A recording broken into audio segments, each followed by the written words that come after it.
Coming up on KOTA Territory News at 5:30, we'll have the latest on cleanup efforts after the rock slide in Spearfish Canyon over the weekend. Plus, Attorney General Marty Jackley warns South Dakotans about bad actors looking to take advantage of their generosity during the devastating floods in Texas. And a murder case that spanned over a decade is finally coming to a close. Your news starts now. From Skyline Drive, this is KOTA Territory News at 5:30. Good evening, I'm Jack Cottle. It's been over a decade since the murder of 22-year-old Jessica Rayfeld. Today, the last man involved in her murder was sentenced. KOTA Territory's Hannah Hutter was at today's hearing and has the details from behind the courtroom doors. It's what Pennington County State's Attorney Laura Retzel is calling one of the most disturbing and calculated crimes in Pennington County history, the murder of 22-year-old Jessica Rayfeld. The case starts in May 2015 when Rayfeld was reported missing. A year later, almost to the day, Jessica's body had been found near Rockerville. She had recently ended her relationship with Jonathan Kleintobe and obtained a protection order against him. It was then Kleintobe allegedly convinced now 44-year-old Richard Hirth that Rayfeld had a bounty on her life from a motorcycle club and convinced Hirth to kill her. Hirth then allegedly recruited David Schneider to assist with the murder. Hirth stabbed Rayfeld to death while Schneider restrained her. After 3 separate postponed or canceled trial dates, Hirth appeared again in Judge Heidi Lindgren's courtroom, where he pleaded guilty but mentally ill to aiding and abetting first-degree manslaughter. After Judge Lindgren accepted Hirth's plea, David Schneider took the stand to discuss his life before meeting Hirth, describing it as, quote, unremarkable. He discussed their friendship and what led to the death of Rayfeld. He ended his time on the stand saying, quote, listening to her plea for her life. That will stay with me for the rest of my life. Then more than a dozen of Rayfeld's friends and family took the stand to discuss life since the death of Rayfeld. They described her as spunky, cheerful, very smart, and a hard worker. Rayfeld's sister Misty took the stand saying Hirth had been, quote, emboldened by his counsel, adding Hirth showed no shame and not even the slightest hint of remorse. Rayfeld's father, Michael, took the stand to call Hirth a serial killer caught in his infancy, adding Hirth earned and deserved a life sentence. The court watched a 6-minute video of Hirth confessing to stabbing Rayfeld before both counsels made their final remarks. Hirth also spoke to the court saying, quote, I am deeply sorry. After roughly 40 minutes of deliberating, Judge Lindgren sentenced Hirth to life in prison without parole. While no legal outcome can ever undo what was done to Jessica, we are hopeful that this sentence brings some measure of peace to the family, her loved ones, and to a community that is grieved alongside them. Rapid City Police Department Captain Christian Siegel says he's proud of the work of everyone to hold Hirth accountable. We're very excited that this chapter is over, and hopefully that the family can move on. And very thankful that we're here today. It was a long road. Rayfeld's father said he was nervous for the sentencing and was fearful it wouldn't happen. And I can say that we're very grateful that he's finally been sentenced and on his way to prison. Michael added he's grateful for the state's attorney, detectives, and other law enforcement who pushed to find the truth. In Rapid City, Hannah Hutter, KOTA Territory News. Well, there was a threat for some storms this afternoon. Meteorologist Ryan Larmy was in the First Alert Weather Center, keeping an eye on the radar. This is kind of one of those days that looked ominous, then it looked nice, then ominous, and then nice again for a while. Yeah, we definitely saw some of the dark clouds just off to the west of Rapid City, but we do have some thunderstorms popping up on First Alert Doppler radar. They've kind of calmed down a little bit. Like Jack said, a little cyclical motion in the storms. Let's take a closer look at some of these storms. We saw a severe thunderstorm just to the west of Rapid City earlier. That has now completely gone off the radar, but now we're seeing a thunderstorm forming just north of Gillette. There is a level 2 out of 5 severe risk for portions of western South Dakota, including much of the Black Hills and Rapid City. So we're seeing that threat still in place for the rest of the day today, but temperatures are warm enough to support that thunderstorm development, especially in western South Dakota. We're seeing 80s throughout many locations. The coolest location, that's Custer at 66. I'll be continuing to track the radar if any storms continue to develop, and I'll talk about the potential for more severe weather coming up in the forecast. Jack? Thank you, Ryan. South Dakota has put out an endangered missing advisory for a missing Pine Ridge woman. They say 69-year-old Elizabeth Jackie Big Crow is a stroke patient who needs constant medical care. The advisory says Big Crow was removed from care in Pine Ridge on Sunday by her son, 42-year-old William Big Crow, without the knowledge of other family members and without her necessary medication or equipment. She's 5'7", 139 pounds, with brown eyes and brown hair, and was last seen wearing pajamas and slippers. He is 6 6 foot, 245 pounds with brown eyes and brown hair. They're believed to be in a gray Ford Fusion with South Dakota Marine veteran plates. Call 605-867-5111 if you've seen them or their vehicle. South Dakota Attorney General Marty Jackley is warning people to be vigilant about Texas flood donation scams. The AG says South Dakotans are very generous to people affected by disasters in other states. What we're seeing nationwide are scams popping up where some bad actors are trying to take advantage of that generosity. And so we're just warning South Dakotans, please be careful, make sure, and we encourage that generosity, but just make sure it's going to the right place. Jackley says while scams have so far targeted people in other states, he anticipates South Dakota to be affected.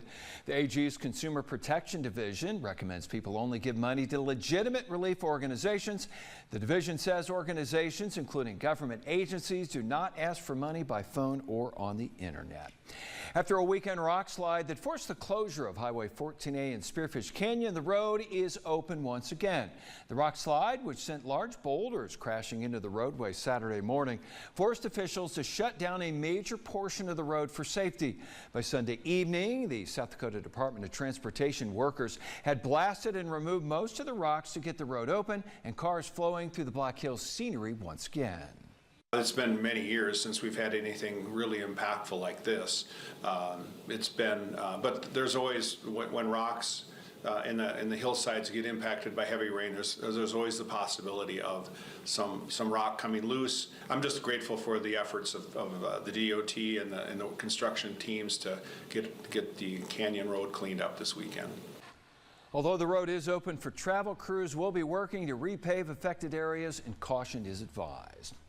Just as swing states help predict political outcomes, certain towns across the nation act as early warning systems for the economy. Our Zeta Jones highlights one community in KOTA territory and the unique role it plays in spotting what's coming next for South Dakota. A town with less than 14,000 people might not always make national headlines. But according to a new report from Market Beat, Spearfish notices shifts before the rest of South Dakota, along with Watertown and Mitchell. We do have a lot of tourism here. We are a retirement community. You know, we have a very strong healthcare community, very strong education community with Black Hills State in our backyard, and hundreds of just fabulous small businesses in our community. So again, I think it's that diversification in our economic base. In Spearfish, tourism trends in residential construction are the biggest indicators. Mencken says he believes they were recognized as a signal city because of the town's strategic growth. And we're on another strong year for building permits. But I think what's equally important is the fact that our residential and our commercial building permit valuations are almost identical. So that's a great sign that we're not getting too top heavy on commercial or too top heavy on residential. It's growing hand in hand, which makes it much more sustainable. Spearfish continues to give early insight into how destination towns across KOTA territory are weathering economic shifts. Reporting in Spearfish, Zeta Jones, KOTA Territory News. It's another hot one outside today. Are we in for another very hot week? We'll let you know what's on the way in your accurate First Alert forecast coming up later. But first, next 4th of July is America's 250th birthday. We'll let you in on Mayor Jason Solomon's plans for the celebration right after the break. Rapid City leaders are working to make the city a premier destination for America's 250th birthday. KOTA Territory Blake Trolley spoke with Mayor Jason Solomon about the plan, and he has the story. With a year to go until America's 250th birthday, Mayor Solomon is laying out a comprehensive planning process for the city. We spoke to the mayor last Thursday. The mayor really laid out a blank canvas for what's to come next summer. We intend to go big next year. We intend to have a lot of visitors. Rapid City Mayor Jason Solomon says he'll be working to make Rapid City a premier destination for America's 250th birthday. The mayor laid out a variety of activities that could be part of the celebration next summer, including concerts, exhibits, and parades. I expect that we'll have activities all summer long next year to celebrate this and really lean into the brand that we are a deeply patriotic city who loves this great country. Solomon says committees will likely be formed throughout the year to plan different elements of the celebration. So let's say we're going to throw a parade. There might be a parade committee and have some folks who have experience in that be involved, but also look at what that looks like and who wants to be involved and apply to be a part of that committee.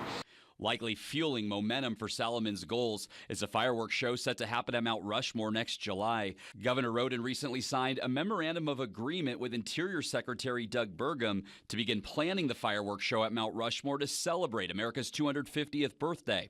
Now, Roden has formally invited President Trump to attend that fireworks show. Mayor Salomon last week also extended that invitation. Back to you. Temperatures are on the rise once again in your accurate First Alert forecast. Meteorologist Ryan Larmew has the details coming up after the break. Now, the First Alert forecast with meteorologist Ryan Larmew. Well, it's been an on and off sunny day in Rapid City. We're seeing a little bit of cloud coverage, seeing a little bit of sunshine, but temperatures have warmed up nicely. We're in the 80s, 81 degrees outside, calm winds outside, and the sunshine still shining overhead. Like I said, every once in a while you see one of those thunderstorms pop up in the Black Hills that'll block the sun for a few minutes, and then the sun comes right back out. Temperatures across KOTA territory ranging from the 60s in Custer to the 80s at the Rapid City Airport and throughout much of the area. Those 80s a little more dominant here. 86 at the Rapid City Airport, 85 out in Phillip, 82 in Buffalo, 86 also down in Hot Springs, but 87 is the warm spot over in Sheridan. Closer to the Black Hills, they've seen a little bit of rain. That's why Custer's in the 60s at 66. West Rapid 79, Nemo 75 degrees. Sheridan Lake is at 71, while Bear Lodge is at 75. As we look at First Alert Doppler radar right now, we aren't seeing too much activity right now. Those storms that fired up over the hills, those have now diminished and only a few light rain showers are continuing there. But Gillette, a thunderstorm popping up right over you. So we're tracking those storms as we head throughout the rest of the evening. That one little storm right over the city of Gillette in Campbell County. So we're talking about the possibility of the storms continuing in some areas. Rapid City, I think we miss out on the potential for rain showers and thunderstorms this afternoon and this evening. But as we head throughout the rest of the day, 70s are likely to take over until around 10 o'clock. And after that, we're going to start to see those temperatures drop back down. But tomorrow, it's a different story. We're back in the 90s, 91 degrees for a perfect pool day, mostly sunny skies. So if you're heading to the pool after work or after you do all your activities for Tuesday, make sure to put the sunscreen on, as it'll definitely be needed as the sun will be out throughout the day tomorrow. Here's the hour-by-hour forecast showing those mostly sunny skies throughout the day on Tuesday. An isolated shower or possibly storm could fire up north of the Black Hills. Rapid City, we shouldn't have to worry about this tomorrow, but as we head throughout Wednesday, that's when our storm chance arrives in Rapid City. As we see some of these storms start to fire up in the afternoon and evening, and these will push off the Black Hills, move on to the South Dakota Plains, and we do have a severe weather risk for them too. By Thursday, we're still talking about the possibility of some of those storms in the afternoon and evening. Those will strengthen up as they move through northeast Wyoming, eventually into western South Dakota. And as we head throughout the day on Thursday, those storms move through. This is for Wednesday, a level 1 out of 5 marginal risk for much of western South Dakota, including much of the Black Hills, Rapid City, all of the South Dakota Plains. But as we head to Thursday, look at this, a level 2 out of 5 slight risk for the portions of the South Dakota Plains, including places like Phillip and Kadoka, Martin, just outside of Faith, included in that slight risk. This could be expanded off towards the west as we get further updates from that storm system for Friday. But as we head throughout the rest of the night, those temperatures do drop into the 50s. A few spots staying near the 60-degree mark. Sturgis, Newell, and Phillip, all of those locations will be near 50 or 60 degrees rather. Clear skies are likely tonight. Those will turn to mostly sunny skies throughout the day tomorrow as temperatures start to heat up. Rapid City's at 91 along with Kadoka, 93 in Gillette, and we'll see those temperatures continue to rise on Wednesday. 90s expected for everyone on Wednesday with sunshine dominating through the first half of the week, and then some thunderstorms take over the forecast. That'll cool off temperatures for Friday, only in the 70s to end off the work week, but 90s are back for the weekend. All right, at least you're dropping to 73 on Friday, so that's not too bad. A little break from the heat, which is always nice, but the 90s right back in action for Sunday. And what are you going to do? I don't know, Jack. Enjoy it. All right. A good idea. Thank you very much, Ryan. Well, coming up, the Sheridan Legion baseball team hits the diamond for a big doubleheader today. Plus, we'll introduce you to a key player and leader who's helped the Belfouche Legion baseball team deliver a strong season. Dick Quick has all the details next in KOTA Sports.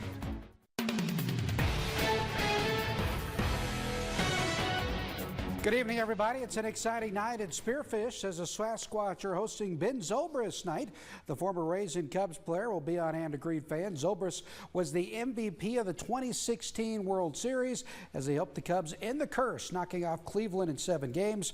First pitch against Bison baseball is in just a few minutes at 6:05. The Belfouche Legion baseball team is turning in an impressive season. Post 32 currently checks in with a 10-7 record. Bell returns to the diamond tomorrow night night when it matches up with Hot Springs. Head coach Randy Duran has a valuable leader in senior catcher Harvey Walding.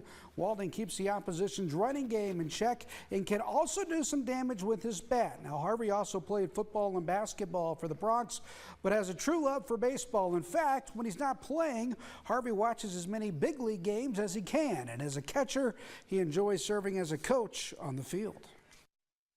In every situation, what needs to happen, it's been like that for every sport I've played, but catcher, it's the best because, I mean, you have to. It's not where it's an option. You have to know, the certain situations, where guys need to be. You need to be able to coach them up if they need it, help them out a little bit. Everybody's really positive on our team. Nobody's a Debbie-Downer.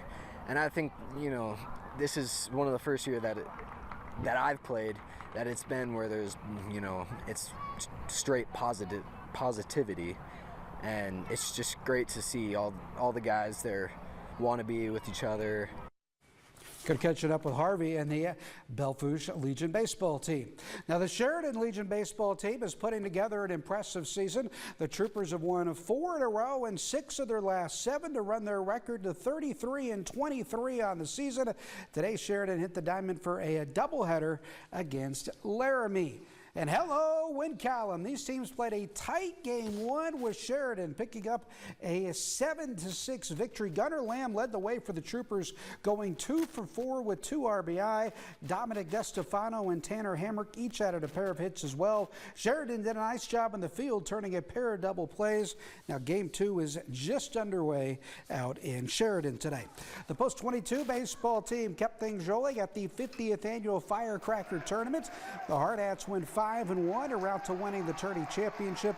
Post 22 shut out Missoula 6-0 in yesterday's championship game. Skylar Montgomery and Broden Sales teamed up to toss the shutout. Post 22 is now an impressive 45-7 on the season. Kelvin Torby's bunch returns to the diamond tomorrow night when it hosts Sturgis for a doubleheader. The Titans have won 9 in a row to push their record to 12-11. Game 1 starts at 5 o'clock tomorrow night out at Fitzgerald Stadium. Should be fun tomorrow night. Post 22 and Sturgis squaring off, and don't have to wait till tomorrow night to catch some Legion baseball action, Jack. Post 320 and Spearfish squaring off over at Pete Lean Field for a doubleheader. Game 1 right now in the 3rd inning with Spearfish leading in a tight one 3-2. And I'll have highlights of that for you coming up tonight at 9 and 10 o'clock. And also in baseball, Rockies back on the field tonight. That's right, Rockies on the diamond tonight. They're taking on the Red Sox at Fenway Park. Good start for Colorado as it leads 1-0 in the 2nd inning. Now the Twins have tonight off. They'll be back on the diamond tomorrow night hosting the Cubs. And you'll be able to see that game tomorrow night over on Fox. Should be fun. Twins and the Cubs. Also announced today the Twins' Byron Buxton is going to compete in the Home Run Derby coming up a week from today. All right, thank you very much, Vic. And it's all going to the Dogs in Wisconsin. That's up after the break. We'll be right back.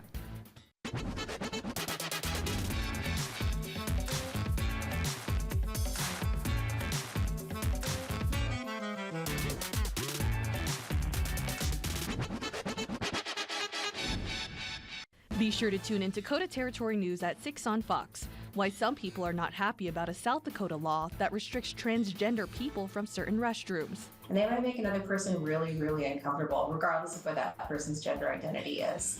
Plus, replacing a broken kitchen appliance doesn't need to feel like a chore. We have tips to help you find one that's dependable tonight at 6 on Fox.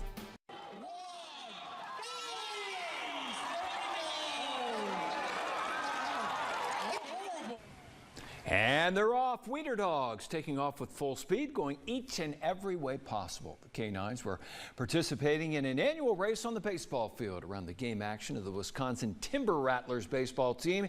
As you can see, several dozen of the small dogs took part in the competition.